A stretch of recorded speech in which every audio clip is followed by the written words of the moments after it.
c'est vrai que c'est bon. Assis-toi. Parfait. T'en bas lumière là. Ok, ça requin. Ça marche au niveau du... Rassis-toi de mon côté, s'il te plaît. Je l'allume moi là? Attends.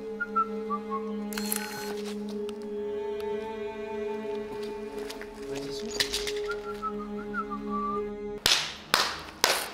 Bon, les amis, bonsoir, j'espère que vous allez bien. C'est un peu spécial. On se retrouve en direct pour une interview avec Indiana Fraise en Transylvanie, les amis. C'est juste une dinguerie. On est en plein milieu d'une rue, d'une ruelle. Enfin bref, c'est juste improbable.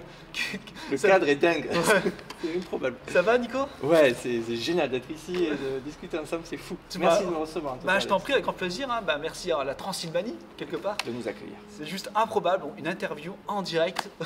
Enfin, du moins en direct. Mais dans une ruelle de Transylvanie. Enfin, c'est n'importe quoi. On a voulu faire un truc, donc excusez-nous pour la lumière et tout. On a voulu faire quelque chose de différent. J'espère que ça vous plaira, clairement. Bienvenue à notre invité qui est Nicolas de la chaîne Indiana Fraise. Alors vite fait, est-ce que tu peux te présenter? Qu'est-ce que tu fais? C'est quoi ta chaîne? Alors moi je suis comme toi, hein, je fais des vidéos sur YouTube depuis 5 ans environ. Et je me suis spécialisé dans l'exploration de l'étrange, du mystérieux. Alors il y a un peu de paranormal, je parle aussi d'ovnis, d'extraterrestres, j'explore des endroits abandonnés, des puits, je mets des caméras de chasse dans la nature. C'est assez complet, c'est très divers et varié sur la chaîne. Et voilà, donc ça parle essentiellement d'étrange, de mystérieux, d'inexpliqué. Tout ce qu'on aime. Tout ce qu'on aime. Je vais poser pas mal de questions. Oui. Des questions délicates, intimes, Ouais. des questions un peu décalées Ok. et des questions assez propres du paranormal. Pourquoi le paranormal? Pourquoi l'étrange? Pourquoi l'étrange? Ça m'a toujours fasciné depuis que je suis gamin. J'ai toujours aimé tout ce qui était un peu mystérieux. Je lisais pas mal de livres effrayants quand j'étais gamin. Mais ça va du paranormal aux ovnis. Tu vois, c'est très large en fait ce sujet-là, enfin ce qui m'intéresse. Mais le paranormal, comme beaucoup, j'ai suivi des gens qui faisaient des enquêtes déjà sur YouTube avant que je commence. Ça me fascinait vraiment. Et j'ai voulu aussi moi me confronter à tout ça. Et ça s'imbriquait complètement avec ce que je suis depuis toujours. C'est passionné de tout ça. Et je dis, à mon tour, je vais essayer de le faire. Je vais voir si de mon point de vue, j'ai des choses avec ce que je suis moi, ce que j'apporterai à ces expériences, est-ce que je vais avoir des résultats. Et voilà, ça fait quelques années que ça dure et c'est très intéressant. Et est-ce que c'est par rapport à ton enfance, le rapport à ton enfance et à aujourd'hui vis-à-vis de l'étrange? Est-ce qu'il y a une incidence, il y a quelque chose? Alors, moi, c'est plutôt vraiment tout ce qui est mystérieux, tout ce qui est... je trouve assez fascinant qu'il y ait encore des mystères dans le monde dans lequel on vit aujourd'hui. D'accord. On a expliqué énormément de choses, c'est une époque extrêmement cartésienne, très rationnelle. Et depuis que je suis gamin, je recherche toujours à... déjà, moi je suis passionné de cinéma, de SF, de science-fiction, de fantastique et tout. Et dans la vraie vie, on peut aussi être confronté à des moments comme ça, tu vois, des moments où on est interpellé parce qu'on ne comprend pas. Et donc le paranormal, ça fait écho à toute cette passion de l'étrange, du mystérieux.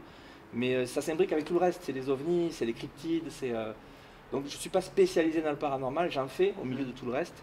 Mais ouais, ça me passionne et ça répond à ce que j'étais quand j'étais enfant, toutes ces interrogations. Voilà pourquoi je continue tout ça. Alors, j'aime bien dans ce que tu dis, c'est qu'il y a un peu cette forme aussi de magie de se dire aujourd'hui on est en 2023, Ouais. on a plein de moyens, on a les satellites, on a des trucs Exactement. incroyables pour pouvoir détecter certaines choses. On arrive avec un satellite à détecter des timbres-poste alors Ouais. que c'est dans l'espace. C'est Et ça.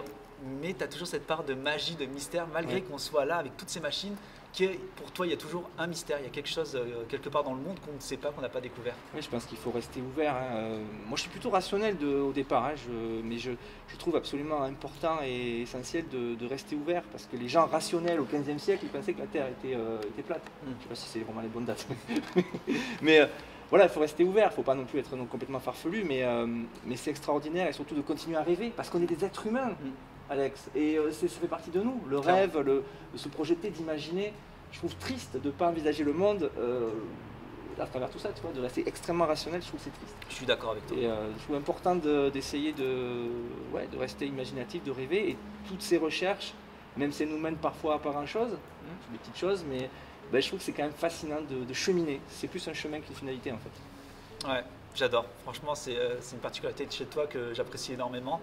Et de par ton montage et tes histoires, ce que tu fais déjà sur la chaîne, Ouais. c'est juste très propre, très quali à chaque fois. Merci. Et ouais, ça se ressent dans tes propos, quoi qu'il en soit. Donc franchement, encore merci à toi de nous faire vivre toutes ces aventures qui sont incroyables, sincèrement. Tu as une chaîne qui est assez éclectique dans l'étrange. Et ça, c'est quelque chose de tellement incroyable et tellement, ça fait tellement du bien de voir une chaîne ainsi, tu vois, avec toutes ces choses-là, tout ce mystère. Tu n'es pas bloqué sur du para, sur ça. Tu fais pas mal de choses. Et ça je t'en remercie énormément. Je pense que vous vous remercier. On l'aime pour ça, notre Nico. Alors, je vais te poser une petite question. Oui. Tu dois prendre un fruit. N'importe quel fruit, tu dois prendre à choisir un fruit pour aller en enquête paranormale. Quel fruit tu prendrais? Un fruit pour aller en enquête paranormale. C'est une question complètement décalée. Tu en conviendras, qui me prend un peu de cours. Rien n'a été préparé, hein. Là, clairement il me prend de cours le Alex. Un fruit pour l'enquête paranormale. Sincèrement, je ne sais pas de quel fruit j'aurais besoin. Peut-être une citrouille parce que Halloween, l'étrange, est-ce que c'est un fruit la citrouille? Je ne sais pas. Peut-être une citrouille parce que c'est ce qui correspond le mieux au paranormal, au fait de se faire peur avec des fantômes. Ouais. Mais ce qui est venu en premier, c'est un kiwi, je sais pas pourquoi, mais j'ai essayé de rationaliser. Non, Il n'y a pas forcément de rationaliser, c'est ta réponse. On l'accepte, les amis, on l'accepte. Ok, très bien. Tu dois faire un sport. Oui. Un sport, tu dois faire et choisir un sport pour aller en exploration. Ouais. Quel sport choisirais-tu? Un sport pour aller en exploration, dans le sens explorer des lieux abandonnés, faire des enquêtes paranormales dans des lieux comme ça. Je pense que ce qui est important, c'est peut-être l'endurance pour le cardio, parce qu'on est quand même confronté à des moments où on a oui, le cœur qui peut s'accélérer un petit peu quand on tombe sur des choses un petit peu pas normales. J'ai mon petit cœur qui s'accélère déjà en train de te parler là, tu vois, tu me fais un peu d'effet là. Peut-être la course à pied, entretenir le cardio, c'est important dans ce qu'on fait. Parce que déjà on marche beaucoup, des fois on escalade, des fois et puis on fait plein de choses à la fois et puis on peut avoir des moments de stress quoi, où le rythme cardiaque s'accélère. Je pense que c'est indiqué. Est-ce que tu peux nous raconter la chose la plus intime pour toi vis-à-vis du paranormal? Quelque chose que tu aurais vécu, mais quelque chose d'intime que tu n'as jamais parlé en vidéo ou autre. Est-ce que tu as vu quelque chose de fort que tu ne pourrais... Durant mes expériences... depuis toujours, petit, adulte, toujours. Quand tu veux. Quelque chose dont je ne t'ai jamais parlé. Tu n'as jamais parlé, que c'est quelque chose qui est vraiment... quelque chose qui t'a touché profondément, qui fait qu'aujourd'hui tu as certaines croyances pour certaines choses. Quelque chose de très fort, de puissant. Bon, je t'ai déjà raconté ce que j'ai vécu, et ceux qui suivent peut-être ma chaîne ont déjà vu, j'ai vécu des trucs un peu troublants des fois, mais peut-être, alors je crois que je l'avais déjà évoqué ce truc, mais c'est dans ma famille en fait. Ma grand-mère est décédée il y a 5-6 ans de ça, la maison a été mise en vente quelques temps après, il y a eu un vide maison en fait, ça se fait dans les familles, la maison va être en vente, il faut vider les affaires et voilà. Et lors de vide maison, parce qu'on s'appelle un vide maison, oui. Il y a 2 personnes qui se sont présentées et qui ont... je pense souvent à ça. Quand on me pose ce genre de questions, je pense souvent à ça, je ne sais pas pourquoi, mais ça m'a marqué parce que c'est personnel, tu as quelque chose d'intime. Tu ne pouvais ne pas répondre, on t'aurait jugé. Ouais, mais jugé clairement. C'est un truc assez troublant. Alors, est-ce que c'est du paranormal? Oui, je pense. Enfin, en tout cas, c'est très étrange. 2 personnes se sont présentées, un peu bizarres. Il y avait mon père et sa sœur qui étaient donc là, à gérer un petit peu la vente. Et ces personnes ne se sont intéressées à aucun des objets, même pas à la maison ni rien. Ils sont allés tout droit vers ma tante. Et ils sont approchés, ils leur ont dit, ils ont dit à ma tante, bah, écoutez, bonjour, nous venons vous voir, votre mère nous a parlé. Donc ma grand-mère, décédée. Oui. Et alors, ce sont les dires de mon père et sa sœur, hein. Franchement c'est direct, quoi. Je leur fais vraiment confiance là-dessus parce que c'est des gens très rationnels, hein, vraiment. Donc la personne dit, votre mère nous a parlé et elle tient à vous dire qu'elle est d'accord avec ce qui se fait, que ces affaires soient vendues, tout ça, que c'est ok pour elle. Je ne sais pas si c'est le terme exact, mais en fait c'était ça dans le sens. Incroyable. Et voilà, vous pouvez vendre des affaires, on ne peut pas faire autrement, et il n'y a pas de problème. Et là, les 2 personnes qui sont venues, donc ont tourné les talons, sont repartis. Ils ont juste transmis un message. Voilà, c'est un truc personnel, un peu intime dans ma famille. Et je me suis dit, par rapport à la vie après la mort, tu vois, ce qui se passe après la mort, de suite ça interroge, et est-ce qu'il y a quelque chose, est-ce que ma grand-mère a vraiment parlé à ces personnes? C'était peut-être des médiums, tu vois, je sais pas. C'est à la limite perturbant en fait. C'était perturbant et j'ai vu mon père qui est quelqu'un de très rationnel, très déstabilisé avec cette histoire. Après, c'est peut-être des gens qui avaient peut-être des intérêts à venir là, mais c'est bizarre parce qu'ils sont intéressés à rien, ils sont tournés les talons, ils ont disparu, ils n'ont plus jamais entendu parler d'eux, tu vois. Donc c'est des gens qui n'avaient aucun intéressement particulier, ils sont venus passer un message, ils sont repartis. Incroyable. Voilà, donc ça m'a beaucoup troublé. Quand tu me poses une question sur quelque chose d'intime, il y a cette expérience-là. Et c'est en dehors de mes expériences en vidéo et ce que je fais sur YouTube, c'est vraiment autre chose. Mais écoute, merci beaucoup, hein, franchement, d'avoir partagé ça avec nous. Incroyable, j'adore ce genre d'histoire et tout, et je vois que ça t'a beaucoup touché. Donc, oui, ça m'a beaucoup marqué. Ça me touche parce que c'est quelqu'un de ma famille, ma grand-mère a raconté, bien sûr, quand on a une mamie quand ton père a une mamie. Et voilà, c'est vrai que ça m'a beaucoup marqué cette histoire. Maintenant, là, tu te demandes quel type de questions je Oui, vais poser, mais tu c'est vrai vois. que mais tu me prends de court parce Ouais. qu'il faut chercher vite un truc. Tu dois aller en. T'es confronté devant un animal féroce, d'accord? Ouais, T'es là, t'es seul face à lui, d'accord? ok. Ok. Qu'est-ce que tu ferais? Quelle serait la première chose qui te viendra en tête? Alors tout dépend de l'animal. Quelque chose de féroce. Vraiment, alors ça peut être n'importe quel animal. En fait, tout dépend de l'animal, moi j'ai envie de te dire, parce que tu ne peux pas te comporter exactement pareil devant. Ces animaux ont des psychologies indépendantes. Qu'est-ce que je ferais? Euh, Je me suis toujours dit que si j'étais dans une situation comme ça, mettons par rapport à un ours, ça c'est important pour ces jours-ci, parce que nous sommes en Transylvanie pour autre chose aussi. On rappelle, les amis, c'est un truc vraiment, je pense, c'est à la limite inédit. On a entrepris de faire une interview. Là, on entreprend dans une ruelle en Transylvanie, clairement. Il y a des gens qui passent, qui nous regardent. C'est voilà, tout à fait normal, les amis. Ah, c'est tout à fait étonnant en tout cas. Alors, je pense que si j'étais en face d'un ours par exemple, j'essaierais de hurler très très fort et me faire très gros. Dans la réalité, je pense que je décamperais, je m'effondrerais, mais comme ça, en réfléchissant au truc, je pense que j'essaierais d'être plus effrayant que l'animal. Maintenant, je pense qu'en face d'un lion, il ne faut pas tenter le truc. Je pense que j'essaierais de me faire plus effrayant que la bête, mais je ne sais pas si c'est ce qui se passera réellement si ça se produit. Alors, c'est une question très intéressante, parce que je pense que, à force de fréquenter des gens comme toi, comme moi, je baigne un petit peu au milieu des enquêteurs depuis quelques temps, j'ai constaté que les gens n'avaient pas le curseur au même endroit en fait. Et ça vaut aussi pour vous qui nous regardez, les gens qui affectionnent le paranormal, qui ont une appétence avec tout cet univers. Tout le monde n'a pas le même degré de croyance, entre guillemets. Je sais qu'il y a des très sceptiques qui refusent tout ça, même pas des sceptiques, c'est vraiment des gens qui refusent, qui ne veulent même pas entendre parler de ça, c'est des bêtises et tout. Il y a des gens qui sont sceptiques, mais qui sont ouverts, qui essaient de voir, mais bon, voilà, pas trop convaincus. Bref, on peut aller très loin jusqu'aux gens qui sont absolument convaincus du truc et qui sont à fond et qui croient vraiment. Moi, je pense que je suis vraiment au milieu du guet. Je pense pas que je suis vraiment convaincu à 100% qu'il se passe des choses. J'ai vu et entendu des choses, enfin, plus entendu que vu, parce que j'ai malheureusement jamais vu vraiment quelque chose de visuel, mais entendu des choses vraiment étranges dans certains lieux. Je pense que je suis un sceptique qui essaie de se convaincre en fait. Je ne peux pas dire je vais parler aux entités de ce lieu, je vais parler aux éventuelles entités de ce lieu. Je me refuse en fait de dire qu'il y a des entités, je ne sais pas, c'est pas prouvé, tu vois. Ça me dérange toujours d'aller trop à fond là-dedans. J'essaie toujours de rester très prudent. C'est une véritable réponse ou c'est quelque chose que tu donnes parce que tu as envie de créer un standard? Parce que j'ai l'impression que ta réponse va être très standard. Mais parce que c'est Pour la toi, réalité. qu'est-ce que tu ressens vraiment? Ça, peu importe ce que les gens après. Ce que je ressens vraiment, je pense qu'il y a quelque chose. Ouais. Je suis très partagé. C'est vraiment, il y a une grosse dualité en moi. Mm. Je pense qu'il y a quelque chose, mais il y a aussi une partie de moi qui me dit, mais tout ça, c'est que des bruits, c'est que des animaux qui déplacent, et tu vois. On veut y croire. On veut essayer d'y On croire. veut y croire, mais Euh, on est d'accord qu'il y a des choses assez troublantes qui se passent Oui. lorsqu'on essaie d'invoquer une entité Cilia. On ne peut pas se le cacher. Il y a des choses qu'on ne peut expliquer qui sont pour nous pas rationnelles, malgré qu'on le voudrait, malgré qu'on voudrait rationaliser, se dire, on prend du recul sur la séquence, sur ce qui vient de se passer, mais malgré tout, on ne l'explique pas. Et ça, tu as vécu des trucs comme ça. J'ai moi-même entendu, et surtout entendu, des choses vraiment surprenantes que je n'explique pas.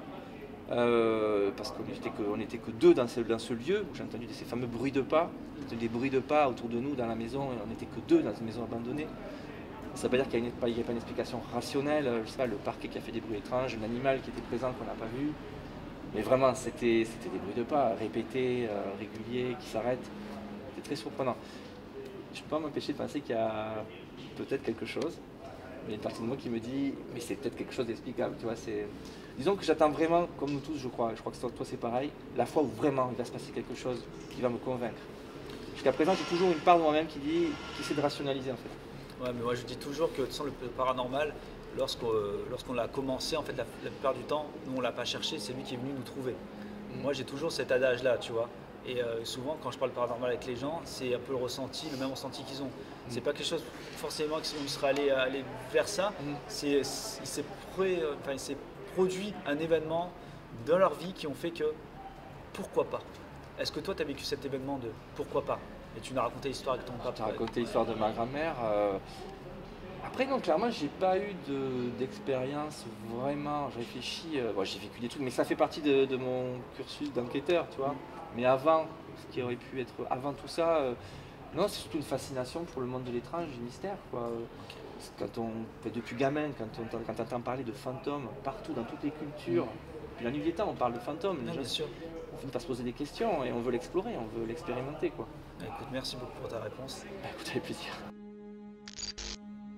Est-ce que tu pourrais nous raconter l'histoire la plus folle dingue, le truc complètement what the fuck qui s'est produit lors de ta vie, on va dire, dans l'ensemble de ta vie, pas forcément d'exploration? Si pour les gens que tu interviews, parce que tu les prends comme ça de court. C'est toujours le plus intéressant. Parce que récemment, honnêtement, dans ma vie, ce que j'ai vécu de plus fou, ça fait partie des... Parce qu'on prend des risques quand on fait nos trucs, là, nos explorations.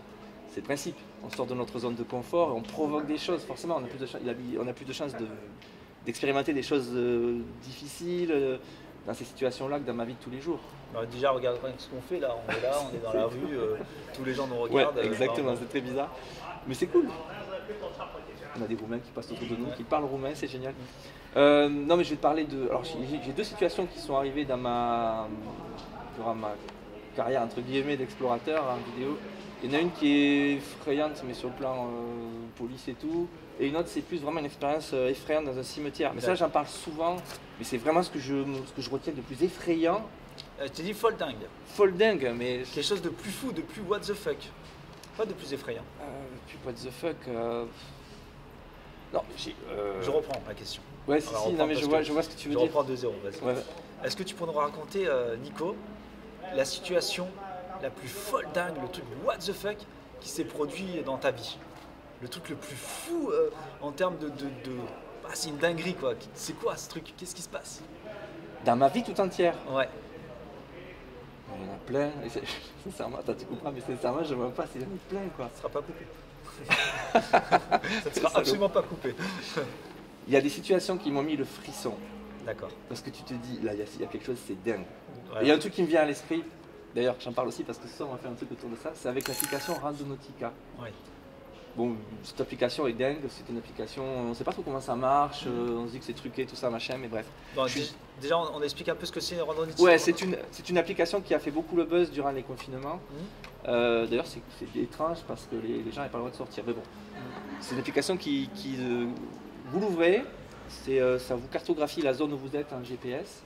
Bon, je fais vraiment très simple, hein, c'est un peu plus compliqué que ça, mais... Et vous pensez ou vous émettez fortement vous pensez fortement à quelque chose. Ça peut être n'importe quoi, je sais pas, meurtre, je pars loin, voiture, chien. C'est une application en fait, tu penses quelque chose, une fois que tu as pensé à quelque chose de fort, peu importe ce que c'est, lui il va te produire un point GPS, c'est ça? Voilà, c'est ça, exactement. Ça te produit un point GPS en rapport avec ce à quoi tu as pensé. Excellent. Et il y a vraiment un truc qui m'a foutu le frisson, je me suis dit mais c'est dingue, là c'est pas possible.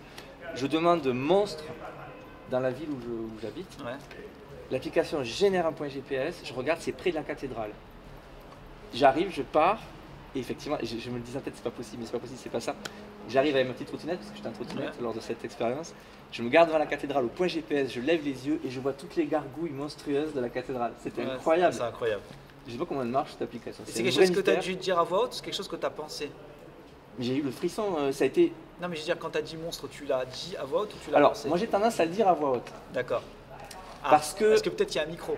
Peut-être qu'il y a un micro, mais c'est quand même s'il y a un micro, j'ai tendance à dire, parce qu'on me dit souvent, oui, tu parles devant l'application.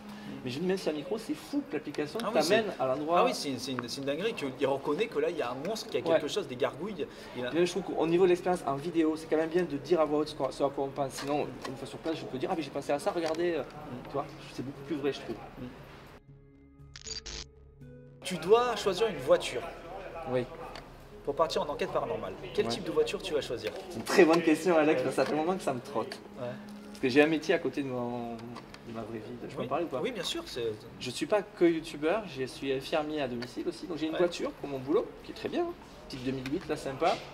Et le problème, c'est que quand je pars en explo, dans ma deuxième vie, mon deuxième boulot d'explorateur, je vide tous mes trucs de soins et je mets tout mon bordel d'explorateur. Je me suis dit, il faudrait que je me trouve un vieux 4x4, genre une vieille Jeep, qui correspond un peu à mon univers, tu vois. Moi j'aime bien tout ce qui est un peu rétro, aventure, tout ça, Indiana Jones et tout. J'aimerais bien une vieille Jeep, tu vois, partir baroudé là. Voilà. Bien. Tu dois prendre une personne, tu dois choisir une star pour partir en enquête paranormale avec toi. Quelle star tu prendrais avec toi? Ça peut être n'importe quoi, hein. Un joueur de foot, une danseuse, ce que tu veux, une star de cinéma, pas de youtubeur. Harrison Ford. Harrison Ford, évident. D'où le chapeau. Je ne sais pas pourquoi j'ai posé la question. Non, mais il commence à être un peu vieux, le pauvre. Je l'adore, c'est mon acteur préféré, évidemment. Vous savez pourquoi. Mais là, je ne sais pas s'il pourrait trop suivre. Mais le Harrison Ford d'il y a 30 ans, je le prends à mes côtés. C'est moi qui le suivrai même. Tu vois, c'est énorme. Excellent. T'es prêt? Oui, je suis prêt. Voilà. Si tu réponds pas, ça fait rien. Par contre, on le jugera, on est d'accord. Mais je suis prêt, je suis ouvert. Tu sais, Ok. Quel type de questions je peux te poser à ton avis sur ton intimité? Qu'est-ce qui te viendra à il y aura l'esprit peut-être là? des limites à ce que je pourrais te dévoiler. Hein. Je vais pas tout te dire. Hein. Qu'est-ce qui te viendra à l'esprit? Qu'est-ce que je pourrais te poser comme question? La question la plus intime que tu puisses me poser, qui Ouais. peut me déranger, Oui. je sais pas, quelle est la couleur de mon slip. D'ailleurs, plutôt slip ou caleçon en enquête? Plutôt boxeur. Oh, Bah oui, tout le monde porte ça aujourd'hui, non? c'est vrai? Ouais, string. Ben, on aurait fait des exploits il y a 40 ans, on aurait des vieux caleçons flottants ou des slips. Des slips à la Christian Clavier peut-être. Ouais. Ouais. Slip kangourou. On s'égare un peu là. Aujourd'hui, il y a énormément de chaînes sur YouTube, hein, Ouais. et d'émissions télé qui traitent sur le paranormal. Ouais. Qu'est-ce qu'il en ressort pour toi de tout ça? Qu'est-ce que tu en penses de tout ça? Alors, je pense que ça reflète notre époque. Il y a énormément de gens qui se questionnent autour de tout ça. J'en fais partie, toi aussi. Des gens qui passent à l'action, qui vont expérimenter, et ceux qui aiment regarder les autres expérimenter. Et ça se déploie, quoi, ça explose, c'est clair. Depuis quelques années, ça a commencé, il y a toujours eu des enquêteurs qui avaient ça dans leur coin, tout ça, mais aujourd'hui on peut le partager via les outils et les plateformes modernes. Il y a eu la télé d'abord, des émissions américaines, puis des youtubeurs anglo-saxons, puis français, et puis là, c'est vrai que depuis quelques années, c'est fou le nombre d'enquêteurs, de chaînes YouTube qui traitent du sujet. Je pense que ça reflète notre époque, où on a besoin de, ce que je te disais en tout début d'interview, on a besoin de sortir de ce rationalisme dans lequel on baigne aujourd'hui, tu vois. C'est une bonne chose ou une mauvaise chose à ton avis? Ah, je pense que c'est bien, quoi. Ça prouve que les gens sont quand même encore capables de se projeter, d'imaginer, de rêver, quoi. C'est aussi, même si ça peut paraître un peu glauque, un peu inquiétant, le paranormal, c'est la capacité qu'ont les gens de rêver, d'imaginer. C'est comme aller au cinéma et aller voir un film fantastique, en fait. C'est pas pareil, c'est pas du tout la même démarche, je sais pas si on peut comparer, mais c'est accepter une histoire un peu, ou accepter d'explorer un univers qui n'est pas notre quotidien, quoi. Ça aide à avancer, ça change la vie quand même. Je sais qu'il y a beaucoup de gens qui s'évadent via tout ça, via tout cet univers, via nos enquêtes, les nôtres et ceux des autres, et celles des autres. Et ça reflète vraiment notre époque. Beaucoup de gens se questionnent et ont besoin de ça, je pense aussi. Mais moi, je pense que le paranormal, ce sont les histoires modernes, en fait, finalement. Tu sais, autrefois, on le dit souvent, mais il y avait ces veillées, quand il n'y avait pas la télé, YouTube et tout ça. Les gens racontaient des histoires au coin du feu dans les campagnes, et les enfants étaient là à écouter, à avoir très peur. Et même les gens racontaient des histoires qui pensaient vraiment vraies, quoi, tu vois. Ouais, clairement. Il y a eu un fantôme dans telle maison, ah bon, et tout, tata. Les enfants étaient effrayés et tout. Et on continue à... L'être humain a besoin de se raconter des histoires, d'expérimenter des choses et de voir autre chose que ce monde-là, quoi. De l'envisager avec une autre surcouche de Je surnaturel. suis d'accord avec toi, clairement. Ça rend la vie plus belle quand même aussi. Je suis d'accord. J'adore le mystère, hein, comme je dis Mais toujours. c'est clair. J'aime bien ce regard d'enfant, ce regard émerveillé. Et souvent, je le vois dans les commentaires, hein, que vous pouvez me faire, merci à vous. Je dis souvent, Alex, tu as ce regard de gamin et tout ça, et ne le perds jamais, ils me disent. Et j'y compte bien, les amis. Et D'ailleurs, Nico, il y a un truc important, souvent que je me dis, si un jour on arrive à résoudre tous les mystères, mais quel ennui! oh, ça serait horrible. C'est pas une finalité de ça, c'est un chemin. crois que quoi. même le jour où on découvre tous les mystères, Ouais. on fera semblant de ne pas avoir compris. Juste pour rester encore dans l'ignorance. Exact. On en trouvera d'autres, on Ah, cherchera clairement. d'autres trucs. C'est vraiment un cheminement Ah, plus je qu'une suis d'accord. finalité. Moi je trouve être incroyable d'enquêter. Si on prouve l'existence des fantômes, finalement. Il y a une forme en fait de. Il y a cette forme de mystère qui nous fait rêver, d'ignorer en fait, et d'essayer de comprendre. Et d'ailleurs, de toute façon, c'est ce qui a fait toujours avancer l'être humain, d'essayer de comprendre. C'est pour ça qu'on a ça, toutes ces technologies, tout ce qu'on a aujourd'hui, hein, d'essayer de comprendre. Et le jour où on a tout compris, comme tu dis, est-ce que ça serait pas pénible? C'est plus un cheminement que la finalité. Même si j'adorerais qu'on arrive à filmer vraiment le truc. On est d'accord. C'est ambivalent ce que je dis, mais. Non, mais je suis d'accord avec toi. Non, tu m'auras compris. c'est très clair. Alors, une chose importante, c'est que moi, déjà, faker quelque chose, je me trompe moi-même. Parce que sincèrement, alors, je sais pas, vous croyez ou pas, je m'en fous. Moi, c'est très sincère ce que je fais. Je fais des recherches aussi pour moi-même. Et truquer quelque chose, j'ai vraiment l'impression de, je sais pas, de me tromper moi-même, clairement.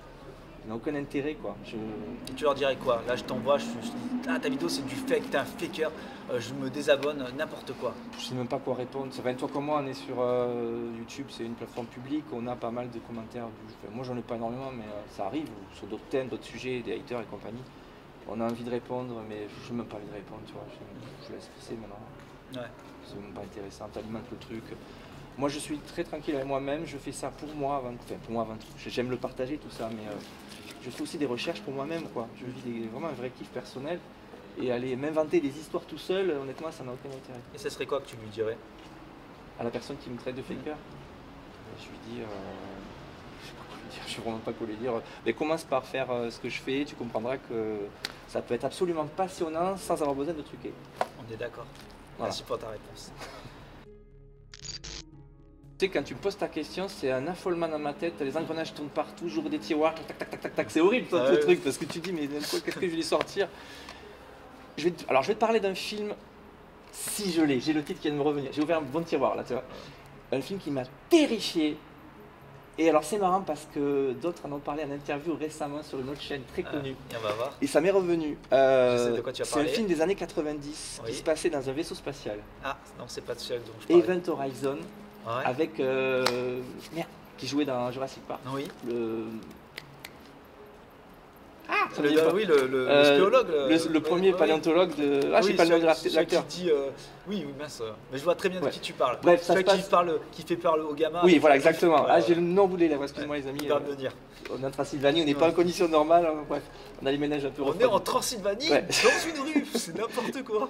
Et donc je me rappelle de ce film qui m'a. Je crois que je l'ai pas revu d'ailleurs, mais je suis sorti de là, je devais avoir. Enfin, j'étais quand même un jeune adulte, hein, c'était dans les années 95 ou 16, genre 17-18 ans. Je vois ce film, mais c'est un film d'horreur dans l'espace, dans un vaisseau abandonné au large de Jupiter, ça se passe dans le futur. Il y a une équipe de secours qui vient, ce vaisseau ne répond plus, il n'y a plus personne à bord, et dedans ils découvrent des scènes de carnage. Ah oui. Et ça part, Ça me vraiment, parle. c'est très psychologique, en plus d'être très gore. Il m'a absolument terrifié. Ouais, ça me parle. C'est un film d'horreur de l'espace. Qu'est-ce que tu dirais à quelqu'un qui se lance et qui a besoin d'aide, besoin d'évoluer sur cette plateforme? Franchement, le premier conseil que j'ai envie de donner à quelqu'un qui veut se lancer, c'est d'être vraiment authentique et de s'écouter et de faire ce qu'il aime, quoi. Il faut pas essayer de faire quelque chose pour que ça marche, faire des vues, machin, tout ça. Faut déjà se faire kiffer soi-même. Il faut prendre plaisir à ce qu'on fait. Bon, quand je pars faire une aventure, vivre un truc, explorer un endroit, je suis transporté. C'est avant tout pour moi que je le fais, tu vois. Il faut être vraiment authentique. Et puis après, il faut essayer d'imaginer des choses nouvelles, essayer de défricher des voies nouvelles. Et beaucoup de choses ont été faites sur YouTube, mais en imaginant un peu, il y a plein de choses à expérimenter. Alors nous, on est dans une niche particulière, hein. C'est la niche des explorateurs, des aventuriers, tout ça. Même là-dedans, il y a énormément de choses à expérimenter. Et être original, être vrai avec soi-même, authentique. Et rester naturel, rester soi-même, quoi. Écoute, merci Pas beaucoup. d'autre, je sais pas. Très belle réponse, c'est très bien, je te remercie. Une petite question, un peu décalée encore une fois. T'es prêt? Les meilleurs. C'est ça, il me fait. Vas-y. T'as une position à choisir, non, je plaisante. Tu vas pas couper ça en plus. Je le plaisante, non, je connais. Salaud. je le sais. Ok, vas-y. Non, j'ai une question qui est assez. Je pense avoir la réponse, on sait la réponse. Pourquoi cette tenue? Et à quel moment? Pourquoi cette tenue à quel moment? Ben écoute, ça m'a paru naturel en fait. J'ai voulu dès le départ, même si au départ je faisais pas du tout ce que je fais maintenant. Mais je voulais avoir une espèce de personnage, créer une sorte de personnage face caméra. Je trouve que c'est plus intéressant et ça se vérifie quand même. Il vaut mieux avoir une espèce de quelque chose un marquage, quelque chose de personnel qui différencie mon personnage et ma chaîne des autres. Et que ça aussi, ça compte aussi pour le pseudo. Indiana Fraise, c'est quand même étonnant, tout le monde me demande tout le temps, mais pourquoi Indiana Fraise? Mais pourquoi Indiana Fraise d'ailleurs? Pourquoi Indiana Fraise, les amis, vous allez me le demander, vous êtes en train de vous le demander, j'en suis certain. Pourquoi Alors, Indiana déjà, Fraise? pourquoi Indiana Fraise? Déjà, Indiana, ben, ça va se raccrocher à ta première question, parce que c'est quand même l'aventurier qui a bercé mon enfance. Moi, j'ai découvert Indiana Jones, j'avais une dizaine d'années, le premier film était sorti, j'étais vraiment trop petit, quoi. Mais j'étais choqué, quoi. Mais vraiment, le premier film avec les Allemands qui fondent là, mais avec Belloc qui explose, c'est incroyable, moi ça m'a choqué. Il est culte ce film. Et puis, bon, Tintin aussi, je suis fan de Tintin. Enfin, voilà, c'est mon enfance. Et juste avant de commencer YouTube, j'avais commencé à me créer un cosplay, tu vois. Je suis passionné de cet univers depuis toujours, j'avais acheté un chapeau, machin. Et naturellement, lorsque j'ai commencé mes premières vidéos, je me suis mis ce chapeau sur la tête en me disant, ben voilà, ce sera mon accessoire. Et sans songer en plus que ça allait vraiment partir à fond sur l'aventure, parce qu'au début, je faisais des vidéos à mes enfants, tu vois, c'était vraiment... je reviens sur le pseudo. Le pseudo, c'est parce que donc Indiana, vous avez compris, et Fraise parce que c'est mon nom de famille qui commence par Fraise. D'accord. Et que c'est mon surnom auprès de tous mes amis Fraise. On m'appelle Fraise depuis que je suis gamin. Excellent. Au-delà de ça, je trouve que personnellement, je suis quand même assez satisfait d'être parti là-dessus dès le départ parce que ça accroche vraiment, ça cadre vraiment avec ce que je fais, quoi, tu vois. J'essaie toujours de recréer cet univers d'Indiana Jones dans le monde moderne, dans nos campagnes en France ou en Transylvanie ou ailleurs à l'étranger, pour commencer à s'exporter un peu. Mais c'est vraiment parfait, quoi. Je veux dire, j'ai fait le bon choix dès le départ et j'ai jamais regretté. Bah, en tout cas, moi j'adore. Hein. C'est ça marque. On te reconnaît. Ah mais c'est clair, mais sur YouTube, il faut avoir, si vous voulez, que ça se raccroche avec la question que tu avais posée précédemment, conseil à donner à quelqu'un qui commence sur YouTube, c'est essayer aussi de se démarquer, quoi, d'essayer de trouver quelque chose d'un peu unique, qui fasse que les gens vont se rappeler. Un pseudo un peu bizarre, il faut rappeler quelque chose, c'est qu'il y a plus de 400 heures d'upload, c'est-à-dire de vidéos dans l'heure. Exactement. Sur la plateforme YouTube. Donc ça devient compliqué, on vit une époque où il y a énormément de contenu, énormément de créateurs, donc il faut vraiment essayer de se différencier. Nico, Indiana Fraise, est-ce que tu peux nous raconter un de tes futurs gros projets? Est-ce qu'on a le droit, la chance que tu nous partages de nous spoiler un gros projet que tu as? Là, ce qui me vient à l'esprit de suite quand tu me poses cette question, même si j'en ai quelques-uns projets là en tête, j'ai depuis quelques temps, depuis 2 ans environ, j'essaie de m'exporter un peu. J'ai vraiment fait la majorité de mes vidéos dans ma région. Et là, j'essaie de partir à l'étranger. Mais là, je suis allé en Australie cette année. Là, on est en Transylvanie, c'est absolument génial. Et j'ai un projet de voyage de l'autre côté de l'Atlantique. D'accord. Avec des concepts de vidéos. Je ne sais pas trop parce que je vais en famille aussi voyager un certain temps. Mais je vais essayer de m'échapper pour expérimenter des vidéos là-bas. Donc voilà, des gros projets très loin, dans des endroits un peu mythiques. Donc c'est le voyage, c'est de l'autre côté de l'Atlantique. Excellent. Voilà. Bah écoute. Ouais. Bonsoir. Tout le monde parle français. Parle bien le français. C'est excellent, les gens sont adorables ici, vraiment. À savoir. Ce pays est un amour de pays. Franchement, les gens sont tellement gentils. La Transylvanie, la Roumanie, c'est tellement la France, c'est tellement des préjugés qui sont tellement erronés. Ce pays est fantastique, les gens sont agréables, sont gentils, sont avenants. On a demandé de prendre des photos, c'est presque limite, ils prennent l'appareil, ils te font des trucs de dingue. Enfin bref, petite parenthèse. Beaucoup parlent français, on saurait nous répondre en français. Mais super, super.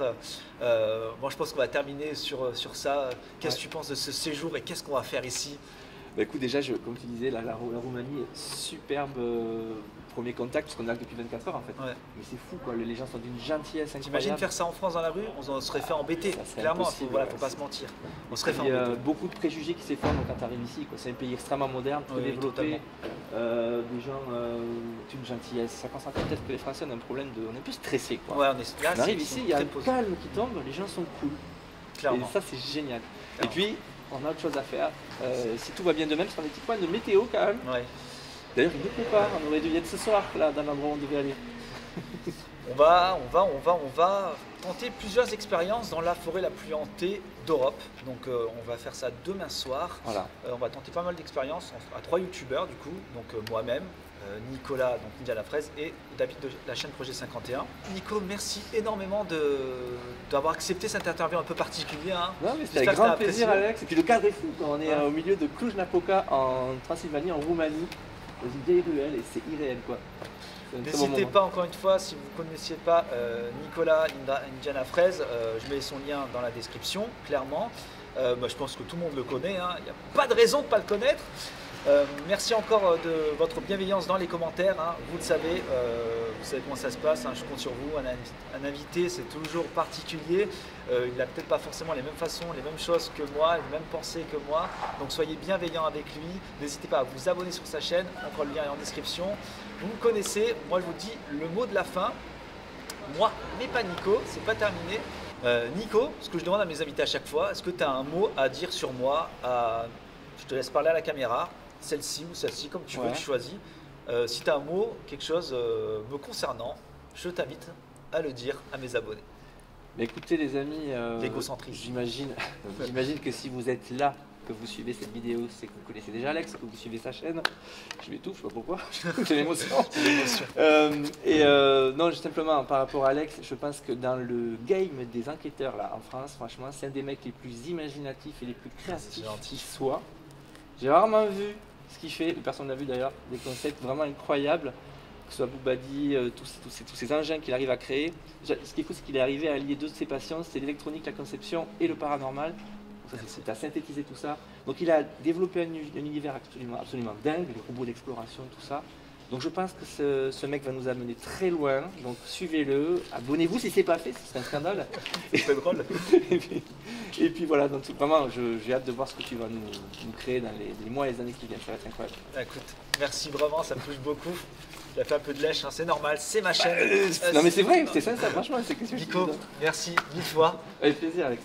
Et les amis, encore une fois, si vous êtes restés jusqu'à la fin de la vidéo, mettez-moi Indiana Fraise dans les commentaires, clairement. J'ai un Instagram, je vous mets le lien, n'hésitez pas à aller. Je mets l'Instagram aussi de Nico. Prenez soin de vous, moi je vous dis à dimanche prochain pour une nouvelle aventure, une nouvelle vidéo. Et je vous dis à très bientôt. Prenez soin de vous et salut de la Transylvanie. Vas-y. Ciao les amigos. Attention aux vampires.